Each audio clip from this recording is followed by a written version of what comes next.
Alright guys, here's a video of my Schwinn Axum. I've had this a couple weeks now. Got a few parts in the mail. These half Nelson race face grips. Just got these in. These clamp on. They're a little bit wider than the stock grips, but they feel amazing. The feel in your hands. They're soft, tacky, help absorb bumps in the road and on the trails. Got a new seat. So this is a seat that I got. This is a very comfortable seat compared to the stock one. This is night and day different. It really feels great. And then I also got these pedals,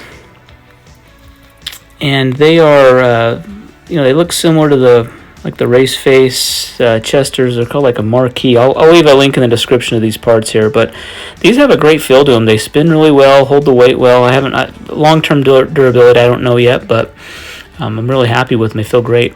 And then this is a little chain, kind of a chain guide. And I got this. It kind of zip ties on there, but what it does is it holds the chain up. It kind of takes the slack out of the chain, keeps the chain from falling off of the chain ring. And since I've put it on, I've had no chain drops. So I'm going to see how that holds up. But I'm pretty happy with that so far. If you can see, if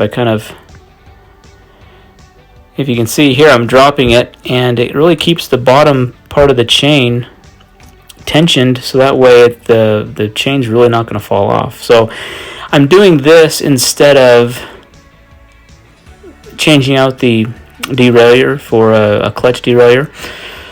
So I'm hoping that this will be a good solution to, kind of a cheaper solution to replacing the the drivetrain on it. But you can see it kind of really holds that tension on the bottom really well. The top still bounces around a little bit, but that's really not as much as a concern when it comes to the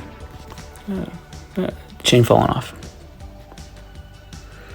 So I've got some new brakes coming, and I'll get those put on later. And I also got a new stem and new handlebars coming as well. But this is what I've got so far. I'm really enjoying the bike. It's been a fun bike. So here I just want to do some, I want to do a quick video and just show you. I'm going to go off this curb right here as I kind of show how this chain tensioner is working. So when you go off a bump, small jumps like that, it's really going to keep that chain on there. You don't have to worry about it dropping off. And that one you couldn't tell as much.